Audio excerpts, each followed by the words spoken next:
Irmãos, eu estou um pouco nervoso. Fazia tempo que eu não ficava nervoso assim, gente, sério. Eu não sei o que... Eu quero tentar, irmão, passar para o coração de vocês aquilo que Deus falou no meu coração. Amém? O título da mensagem de hoje é Em Tempos de Babel, Vivendo Pentecostes. Esse texto que eu vou pregar, irmão, essa história, esse comparativo bíblico de Gênesis 11 com Atos 2, ele é um comparativo que ele já se fazia desde a época da patrística. Patrística, irmão, é o período lá do século III, do século IV até o século V, onde os padres, os pastores, os especialistas na Bíblia, os teólogos, eles, percebendo a influência do mundo grego e a apostasia dos irmãos da igreja, eles começaram a criar uma doutrina, um ensinamento de fé, uma apologia, uma defesa da fé cristã, para que esses irmãos não caíssem nessa apostasia, nesse desvio da fé. Patrística é isso. E desde essa época da patrística, desses pais da igreja, por isso patrística, a gente percebe essa comparação de Gênesis 11 com Atos, capítulo de número 2. São dois textos distantes, bem distantes um do outro. E os dois textos bem distantes do nosso tempo. Se você for olhar para Gênesis 11, nós vamos enxergar o final da pré-história. Tanto é que a leitura cronológica que a igreja, a comunidade cristã Vale da Graça está realizando de modo comum, ela se iniciou em Gênesis 1, foi até Gênesis 11, você percebeu? Deu uma pausa e nós partimos para o livro de Jó. Porque o livro de Jó, concluímos essa semana, glória a Deus, irmão! Ele foi escrito, ele é datado desse mesmo período. Existem registros não só bíblicos, mas, por exemplo, na Mesopotâmia, na Babilônia, de Jó. Então a gente percebe essa grandeza, E depois vem Gênesis 12, e aí é o período da história onde Deus se manifesta, chamando Abraão, criando um povo, e aí nós chegamos na história do cristianismo mais para frente. E Atos 2 é o período do Pentecostes, o período onde acontece a festa do Pentecostes, ou seja, 50 dias depois da Páscoa, era o dia em que se comemorava o início da colheita, o início da cega. O nome Penta, Pentecostes é uma expressão grega que significa 50 dias depois. E aí, nesse dia foi o dia que Deus decidiu descer na terra, através da poderosa ação do Espírito Santo, falar conosco.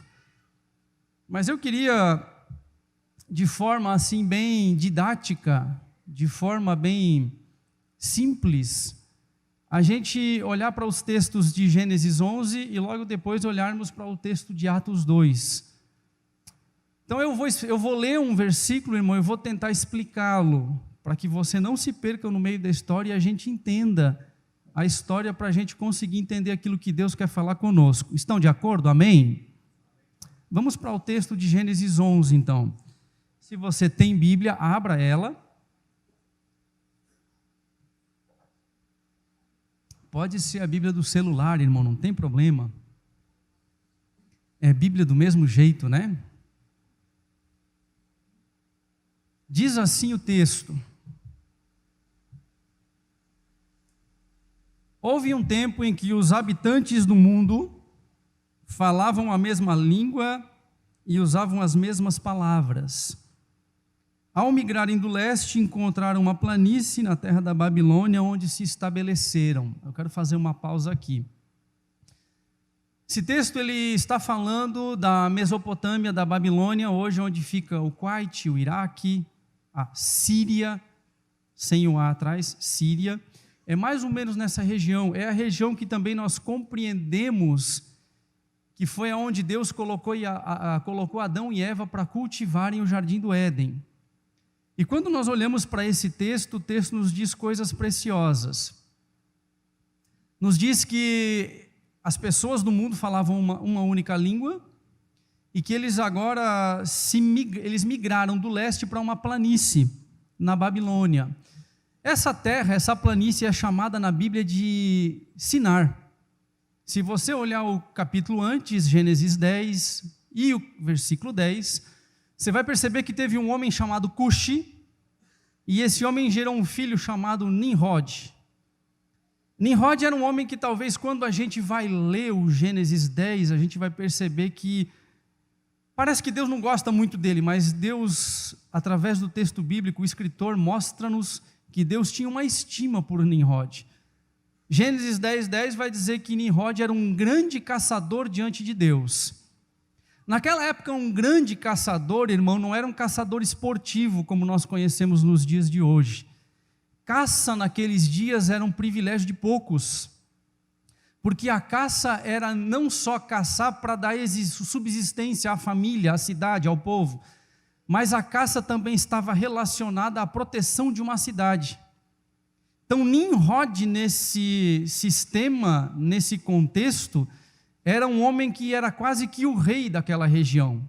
Existem textos paralelos e existe uma história paralela que nos mostra que Nimrod, ele era mais ou menos o rei, o comandante da região da Mesopotâmia, e o seu reinado ele se estendia até a Assíria. Nimrod construiu 8 cidades, grandes cidades. Naquele tempo tinha 2 formas de você tornar o seu nome prolongado dentro da história. O primeiro modo era você ter filhos, por isso que quando alguém tem filhos, a gente olha para aquela pessoa e diz, como você é abençoado, abençoada, porque filhos são a continuação de nossa história.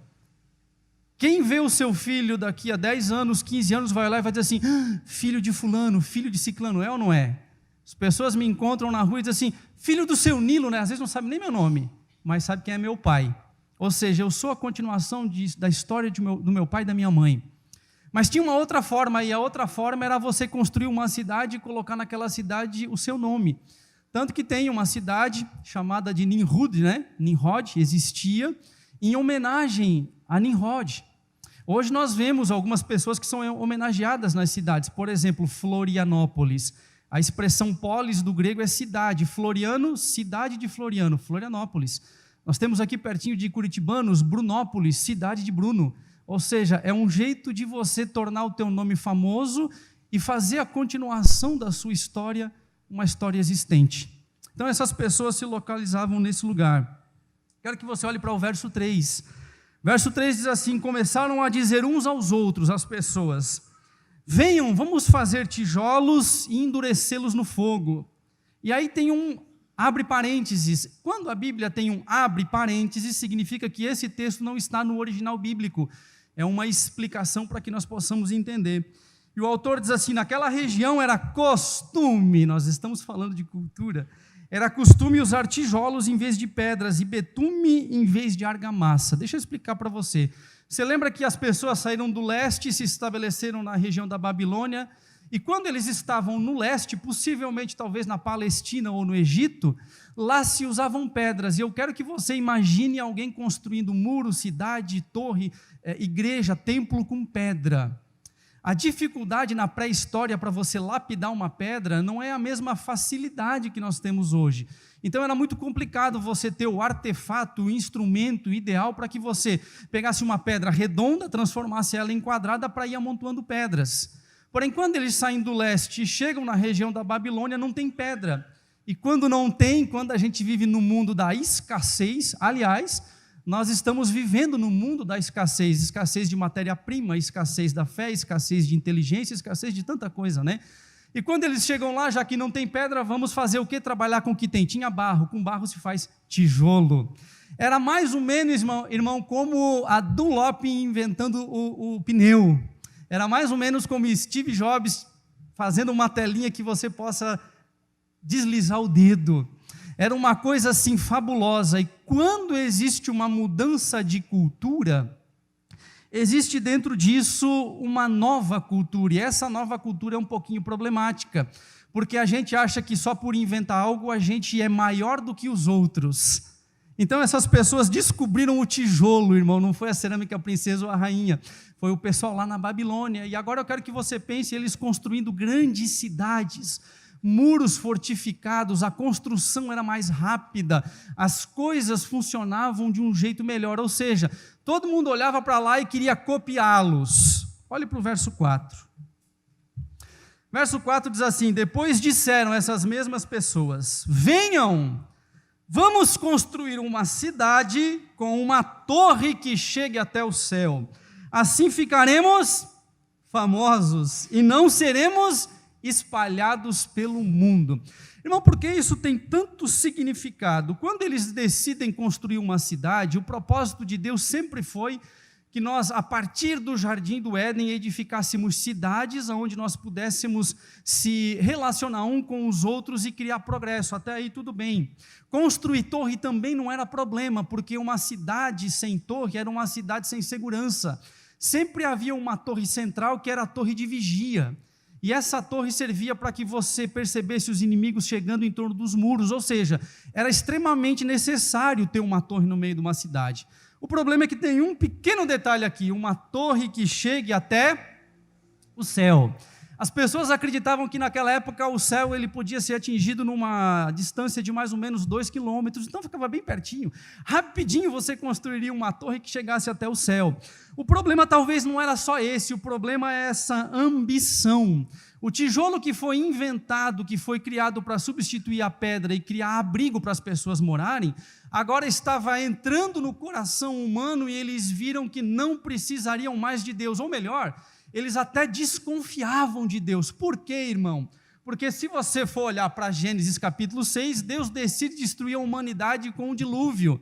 E agora você imagina que se você fizer uma casa na área de enchente, vai ter problema. Agora, se você morar num prédio, o problema já não é tão grande. E se você comprar uma casa no morro, então acabou-se o problema. Vamos construir uma torre para que a gente não sofra mais por causa do dilúvio. Apesar de Deus ter dado um arco-íris como símbolo de que jamais destruiria o homem através da água, eles não acreditaram e queriam entrar no céu.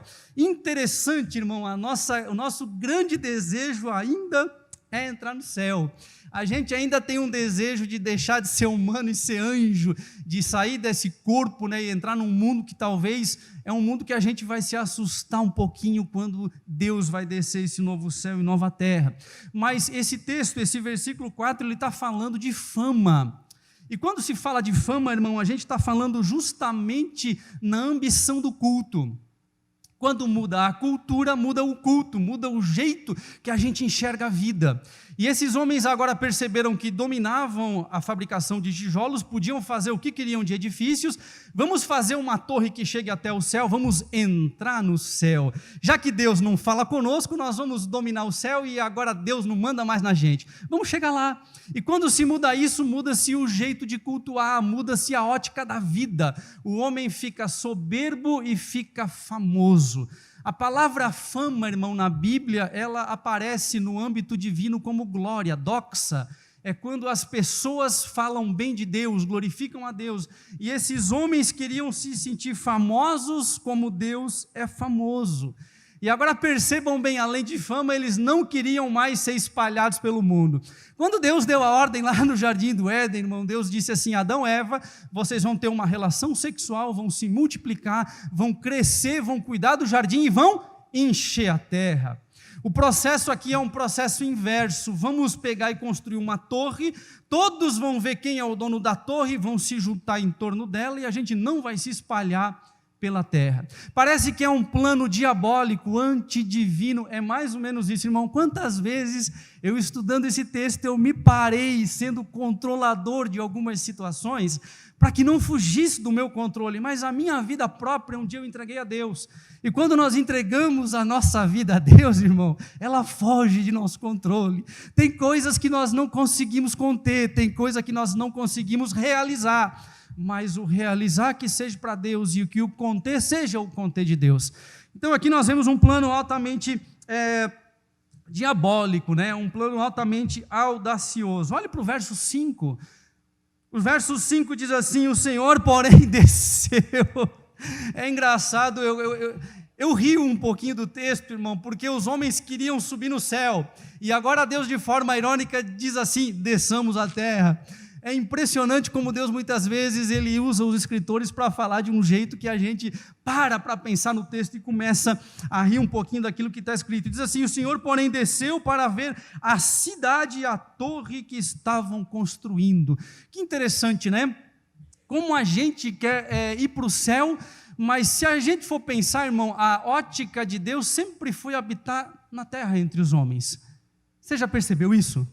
Você já percebeu que Deus cria Adão e Eva como seu representante oficial no Éden? E diz o texto de Gênesis 3 que Deus andava na viração do dia com Adão e Eva. Talvez Adão e Eva estavam dizendo: eu quero ir para o céu. E Deus disse: não preciso ir para o céu, eu venho conversar com vocês na terra. Está tudo certo, o importante não é você ir para o céu, o importante é viver comigo. E aí você olha, por exemplo, todas as vezes, e existem 10 textos bíblicos em que Deus no Antigo Testamento desce na terra, e são sempre momentos assim específicos, pontuais, momento de grande conjuntura, de grande atrito. Por exemplo, você olha para a Torre de Babel, Sodoma e Gomorra, na sarça ardente, o Monte Sinai, entrega da lei, a fenda da rocha, quando uma vez Moisés conversou, outra vez ele bateu, na tenda do encontro, ou seja, Deus sempre querendo se manifestar na terra, e a gente sempre canta dizendo que quer ir para lá. Talvez você vai se espantar com Apocalipse 21:2, quando João tem uma visão dizendo que a nova Jerusalém, depois que os antigos céus e a antiga terra, essa que nós vivemos, já se passaram, vai descer do céu uma cidade ataviada como uma noiva e vai pousar sobre uma nova terra. Eu acho que Deus, Ele quer habitar na terra conosco. Então talvez a gente precisa começar a entender de que o que Deus quer não é te levar para o céu, irmão, porque vai ter que te matar para fazer isso. O que Deus quer te fazer viver Deus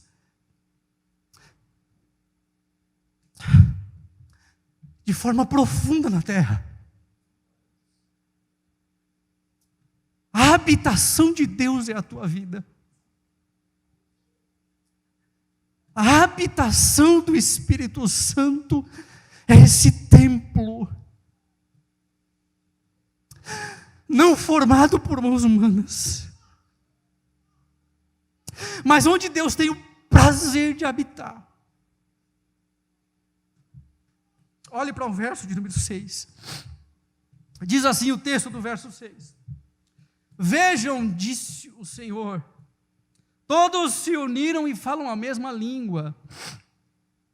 Se isto é o começo do que fazem, nada do que se propuserem a fazer daqui em diante lhes será possível. A mesma língua, irmão, é pré-requisito para uma comunicação desimpedida. Você imagina você dentro do seu lar falando numa língua, a sua esposa em outra, irmão, não vai ter casamento, não vai rolar. Então a boa comunicação, a mesma língua é pré-requisito para uma comunicação desimpedida. E aí Deus, percebendo isso, vendo que eles estavam bem entrosados, e aqui tem uma palavrinha interessante, todos se uniram e falam a mesma língua. Parece a igreja, mas não é, porque dentro da igreja a gente tem vários tipos de linguagem.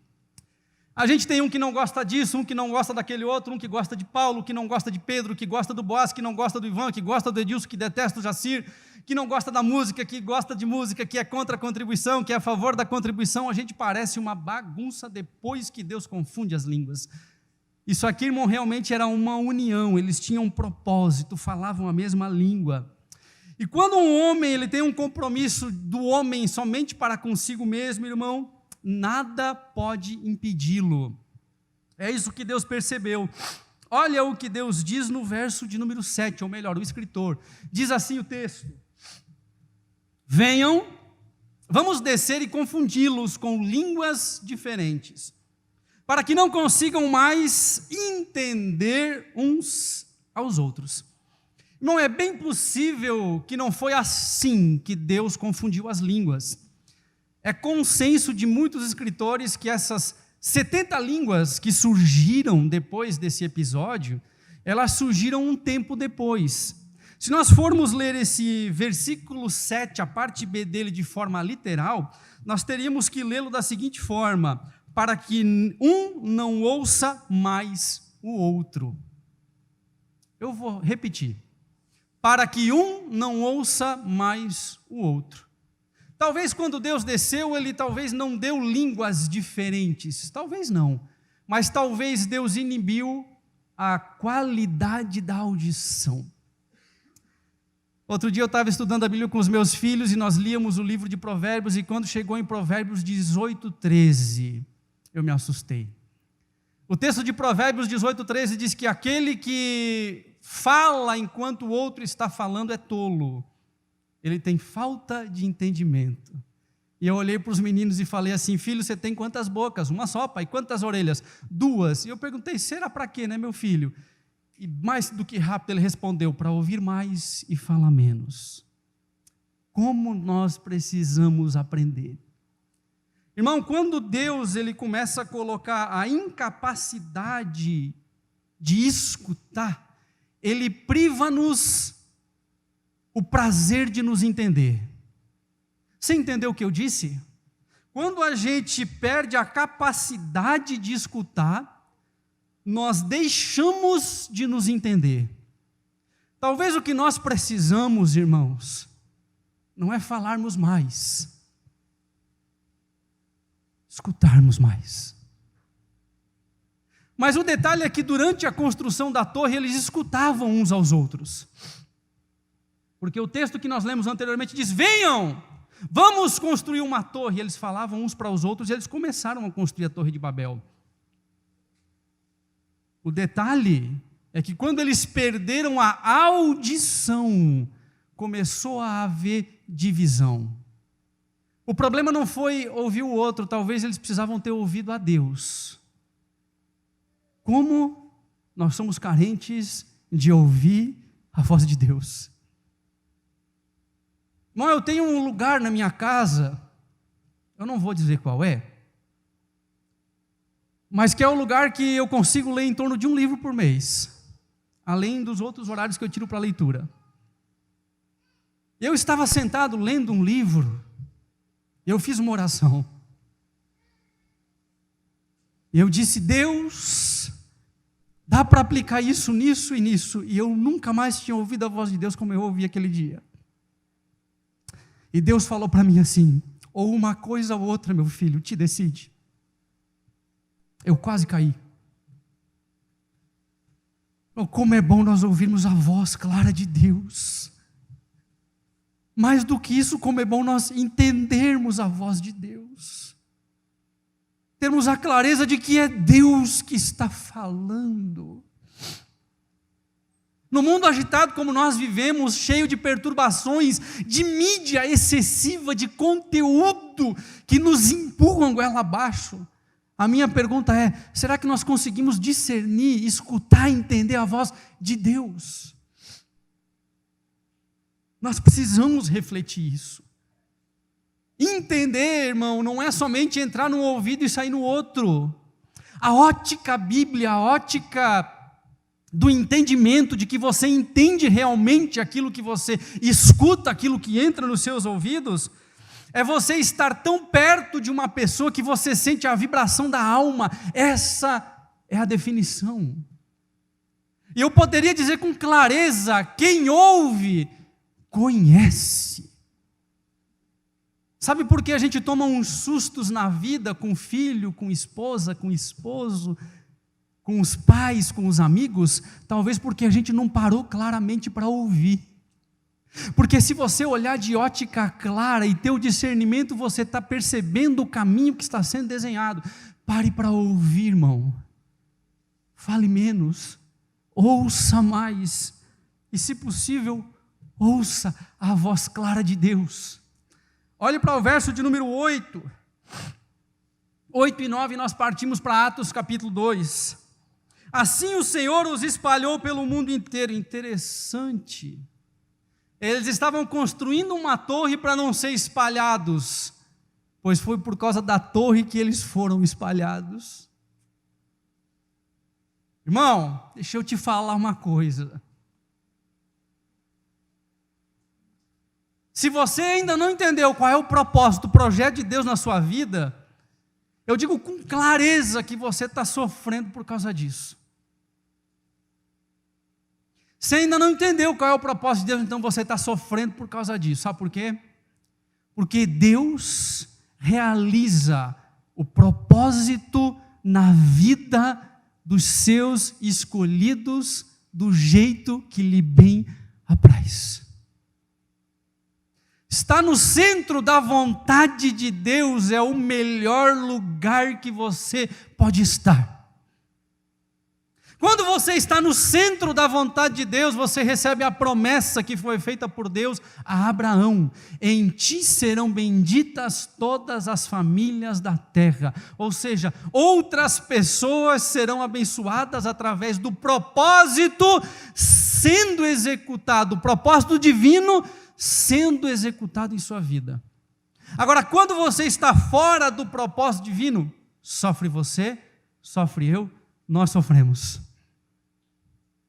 É aí que a gente entende porque existe tanto sofrimento na igreja. As pessoas estão querendo chegar no céu quando Deus quer se manifestar na terra. O Senhor os espalhou pelo mundo inteiro e eles pararam de construir a cidade.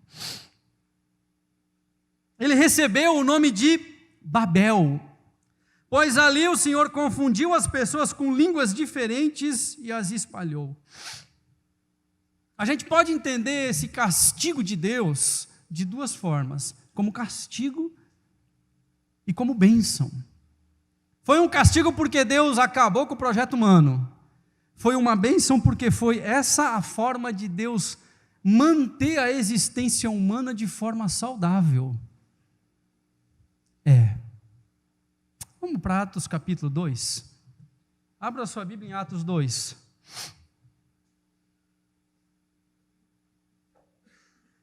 E aqui eu já vou encerrando o sermão, tá?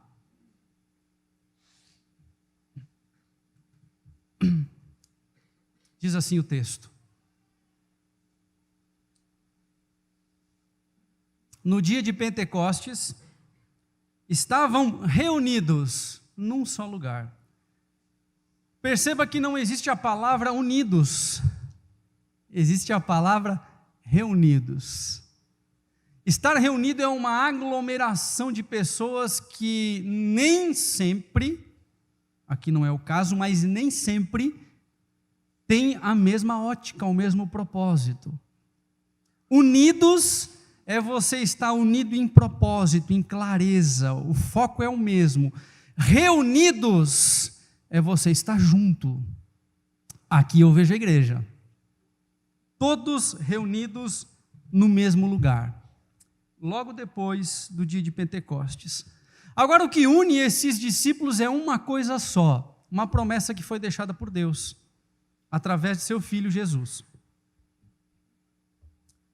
Deus, quando Ele manda Jesus, e Jesus deixa uma promessa, vai demorar um pouquinho, mas pode tocar, tá, filho? Não, pode tocar se quiser. Vocês não se cansam aqui em cima, tá? Eu estou animado ainda. Quando eu digo que eu começo a encerrar, eu falo que nem o Edilson, né, Edilson? Vamos fazer de conta que nós vamos encerrar, mas pode tocar que fica mais suave, né, irmão? Quem sabe não entra aqui um vento veemente, impetuoso e enche toda a casa. Aquilo que une esses homens nesse lugar era uma promessa deixada por Jesus. E se você olhar para os homens que seguiram Jesus, irmão, a gente tem vários tipos de profissão, a gente tem níveis éticos diferenciados em meio aos discípulos. Tinha um que até ladrão era, a gente tinha um que era nervoso, a gente tinha um que era amoroso, mas lá no fundo ele era temperamental, filho de Boanerges. A gente tem uma classe bem distinta de pessoas que seguiam a Jesus. Mas naquele dia eles estavam dentro daquele lugar que era em Jerusalém, no cenáculo, na festa de Pentecostes, no templo. Eles estavam ali reunidos debaixo de duas coisinhas. A primeira era a fé. Fé é o firme fundamento das coisas que eu espero e que eu não vejo. Fé não é aquilo que eu não vejo e que eu espero. Fé é o firme fundamento. Quem é o firme fundamento? Jesus. Irmão, Jesus não mente para ninguém. Eu minto. Jesus não mente.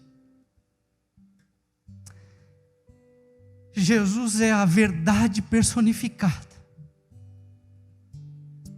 João vai expressar isso no capítulo 8, verso 32. E conhecereis a verdade, e a verdade vos libertará. Você precisa conhecer Jesus. E aí quando você conhece Jesus e está sustentado numa promessa feita por Ele,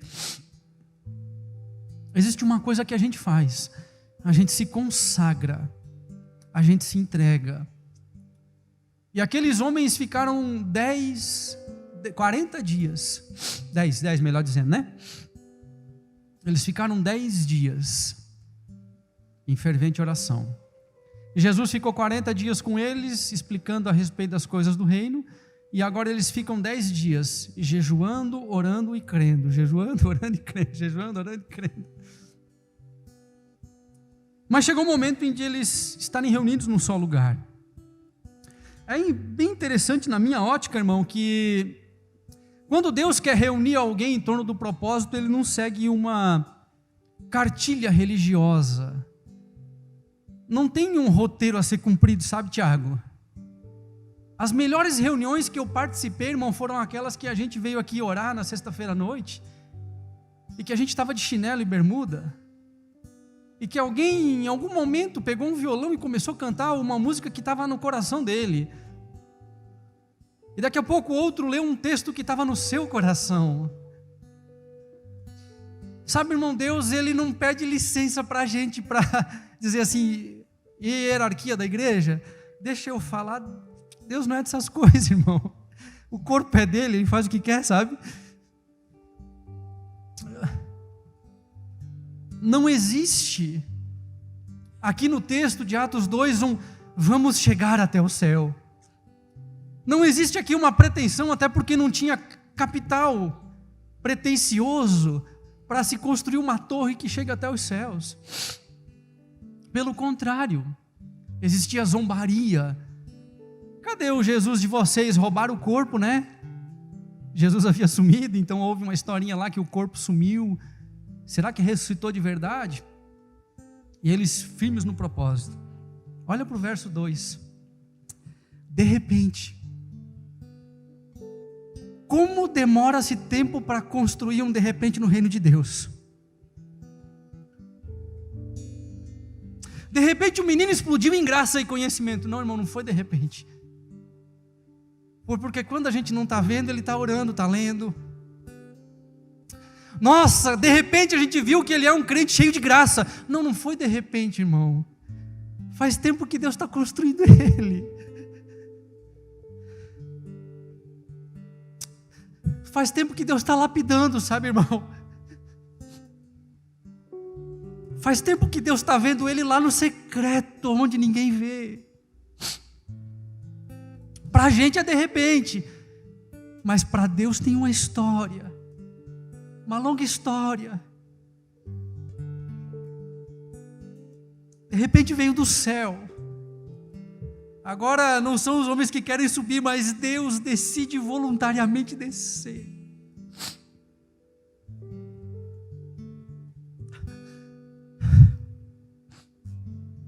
Um som,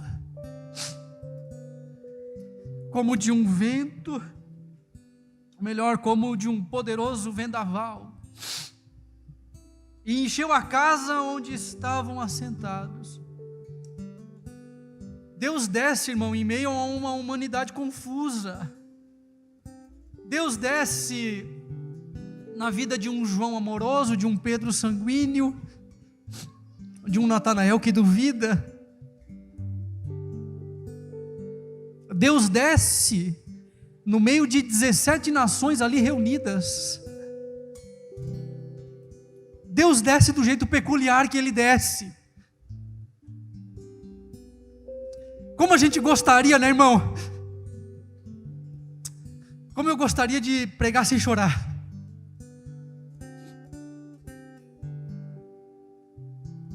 Como eu gostaria de ter uma voz melhor para que o som ficasse melhor nos seus ouvidos. A voz do César Neto.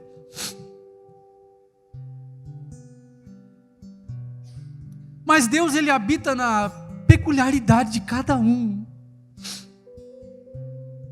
E quando Deus desce, Ele está mostrando que Deus não é visto, apresentado só na intelectualidade humana, irmão. Como nós precisamos de um renovo de Deus. Tirar esse Deus que na minha concepção, me intelectualiza, e exteriorizá-lo de forma que os outros percebam quem Deus é e como Ele age. A casa onde eles estavam reunidos se encheu desse som que parecia um vendaval impetuoso. Ninguém pode deter, irmão, Deus quando Ele quer agir. Você não consegue segurar Deus. Deus não pode ser aprisionado. Ele desce do jeito que Ele desce, e a presença dele é percebida. Olha o verso 3. Então surgiu algo semelhante a chamas ou línguas de fogo, que pousaram sobre cada um deles. Linguetas, chamas de fogo foram vistas em cima da cabeça daqueles 120 que estavam reunidos no cenáculo.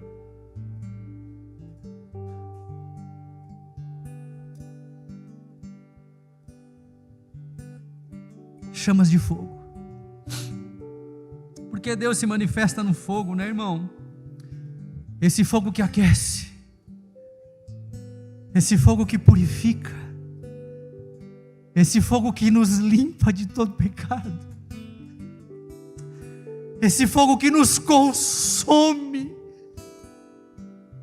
esse fogo que entra nos nossos ossos e queimou todo o dano que existe dentro dele. Esse fogo que transforma a vida do mais vil pecador. Esse fogo que incendeia o coração.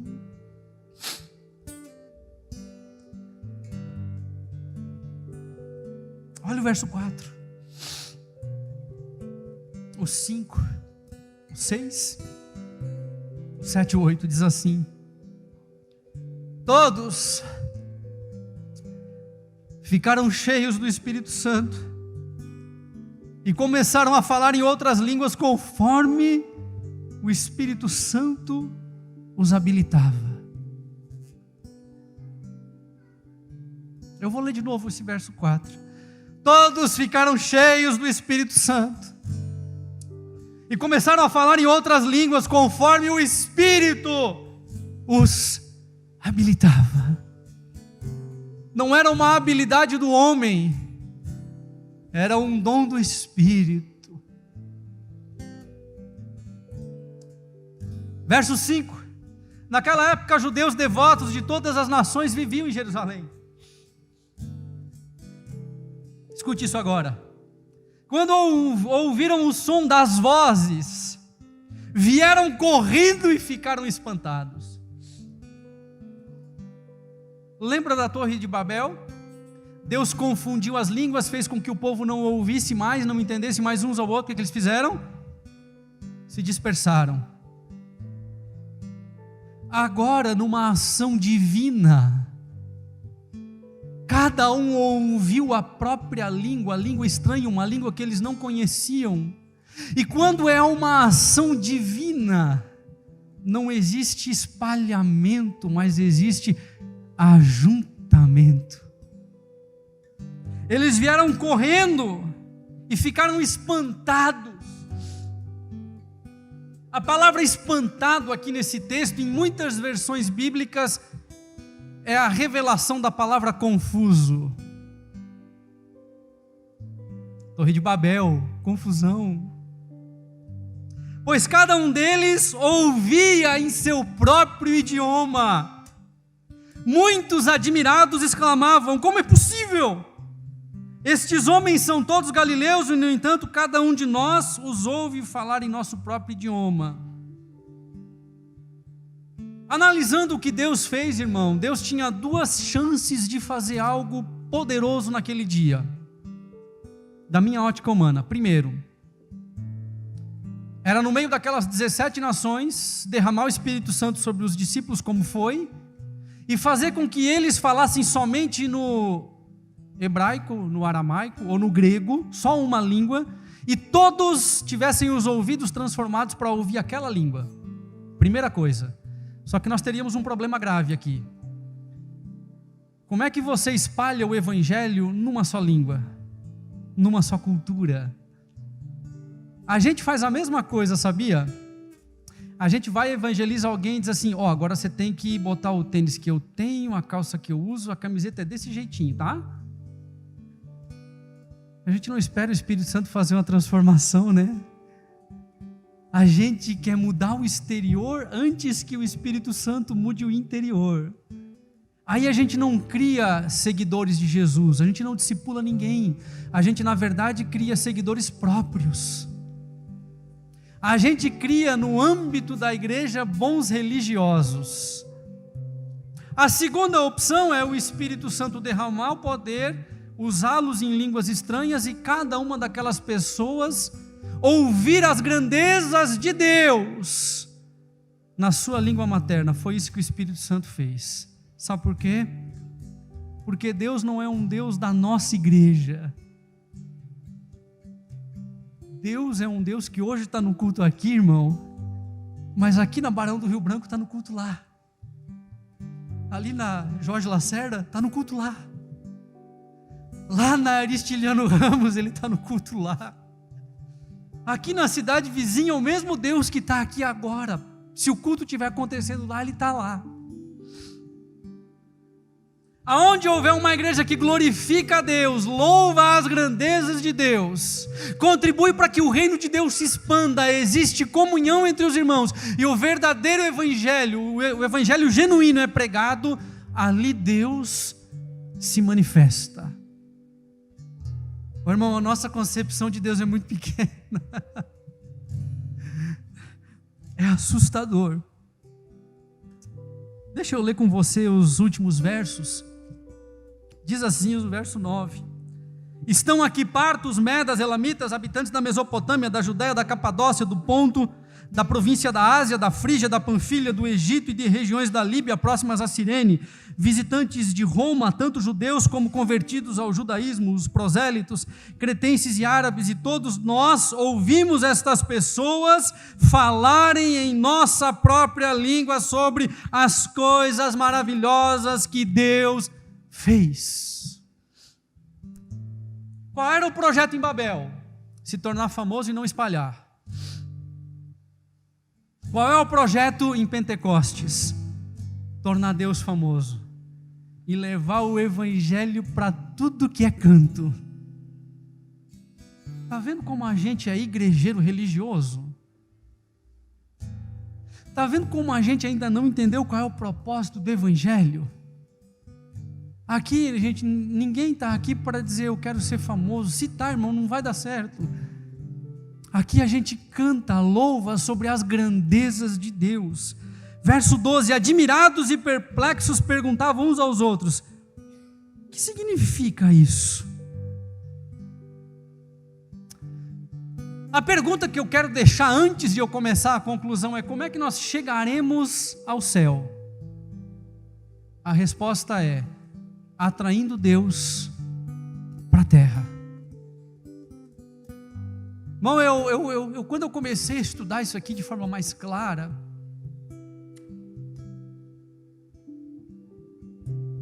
eu entendi, irmão, que a gente precisa perder o controle. Sabe quem Deus levanta às 9 horas da manhã no dia de Pentecostes para pregar um sermão? A pessoa mais improvável possível. Aquele que cortou a orelha do servo do sumo sacerdote.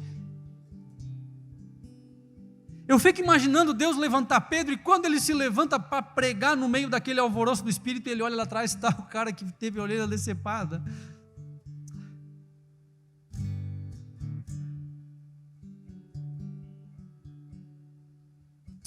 Eu fico imaginando ele ser erguido pelo Espírito Santo para pregar um sermão tão poderoso. E ele se lembrar de quando Jesus olhou para ele e falou assim: aparta-te de mim, seu demônio.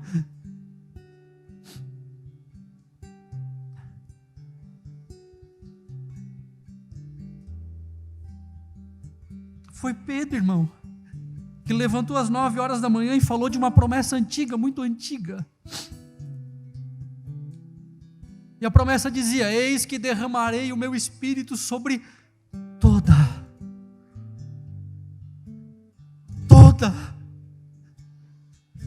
carne. Irmão, o Espírito Santo não é mais só um privilégio meu. O Espírito Santo agora está sobre toda a carne. Ele está agindo sobre toda a carne. Você quer ver um pouquinho mais? Olha o que aconteceu, o texto não está na tela, mas olha o que aconteceu depois que Pedro terminou de pregar o sermão. As palavras partiram o coração dos que ouviam. Irmão, quando parte o coração é porque teve entendimento. E eles perguntaram a Pedro e aos outros apóstolos: irmãos, o que devemos fazer? A igreja toda organizadinha, bonitinha, lá em Atos 42 a 47, a igreja teve de cara 3.000 almas, e todos os dias eles se reuniam para estar aos pés dos apóstolos, na oração, no partir do pão, na comunhão, fazendo aquilo que crente deve fazer. Senão não é crente, irmão, é frequentador de clube. A igreja organizadinha, daqui a pouco tem um problema com as viúvas gregas na igreja. De novo a comunicação interrompida. Existiam algumas viúvas gregas e todos os discípulos eram judeus, Atos capítulo 6. E aquelas mulheres, na distribuição, no partir do pão diário, elas ficavam com pouco alimento e passavam fome. E elas iam reinar, elas iam questionar a pouca comida, só que não tinha comunicação. Aí o Espírito Santo falou no coração dos apóstolos, disse assim: vamos levantar 7 homens cheios do Espírito Santo, homens de fala grega. E aí eles levantaram 7 homens cheios do Espírito Santo. Resolveu o problema da alimentação. Mas precisou ter um discernimento de uma comunicação muito clara. Aí você olha e diz assim: eram só diáconos, né? O que dizer então da vida de Filipe? Que em Atos capítulo 8 fez milagres. Aqueles que tinham doenças eram curados, as pessoas ficavam atônitas ao sermão de Filipe. Ele sai dali transportado pelo Espírito Santo e evangeliza um homem numa estrada deserta de Gaza, que depois vai evangelizar o que hoje é o Sudão, o Butão, aquela região africana. O que falar então de Estevão, que pregou um sermão poderoso em Atos capítulo 7, quando ele está sendo apedrejado, ele olha para cima, e agora, pouco antes de subir, antes da morte, ele vê Deus assentado num alto e sublime trono. E ele tem o poder, a autoridade de perdoar as pessoas que atiravam pedras nele.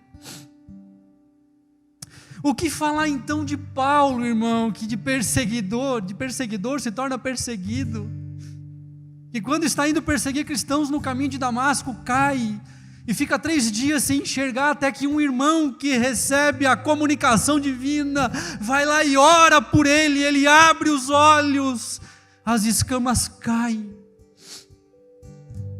Saindo dali, ele vai para uma cidadezinha chamada Petra, fica lá excluso da sociedade para parar, para pensar, para se dedicar, para se consagrar a Deus. E aí começa a evangelização, a obra missionária, o homem que mais evangelizou na história da humanidade. Mas chega um momento em Atos 16:6 que ele diz assim: eu estou querendo ir para a Ásia pregar o Evangelho.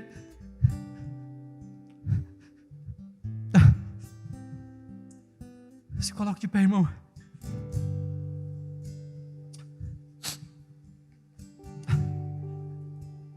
E ele diz assim: eu vou levar o Evangelho para a Ásia, nós vamos ganhar a Ásia para Jesus.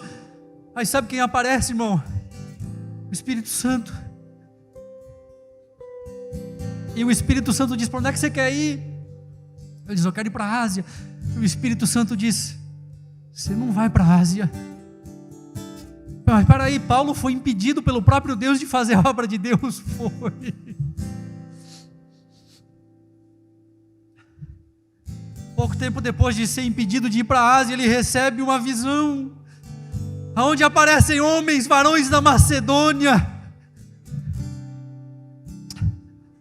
E aí ele entende o chamado divino que diz assim: passa a Macedônia e ajuda-nos.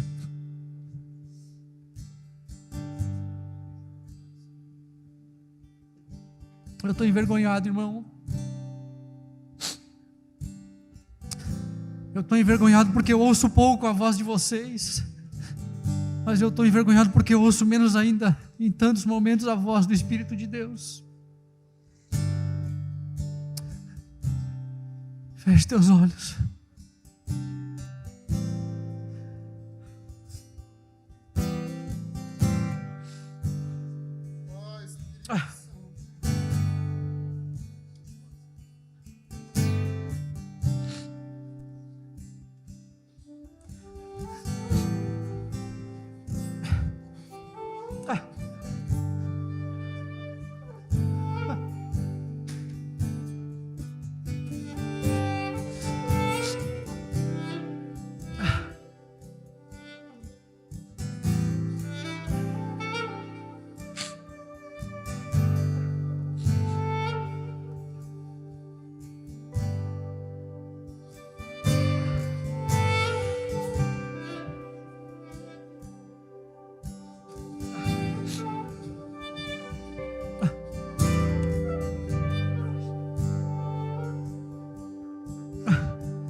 O Espírito Santo me trouxe à mente agora, irmão.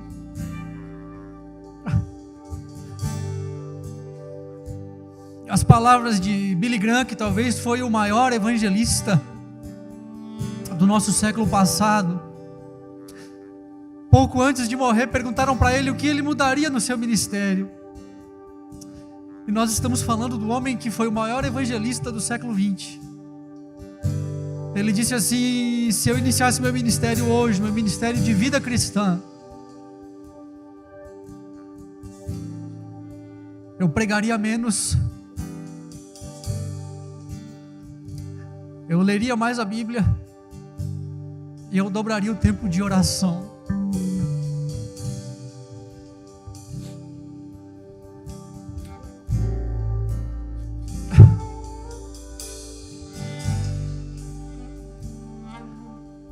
Se você tiver alguém ao seu lado, ore por essa pessoa, irmão. Ore com o propósito de Deus fazer algo nela e fazer através dela.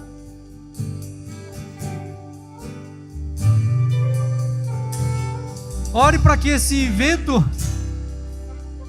para que esse som como de um vento veemente e impetuoso,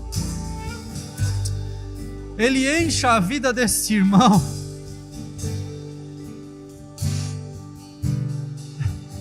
E que o Senhor com o seu fogo comece a queimá-lo, consumi-lo. Comece a limpá-lo.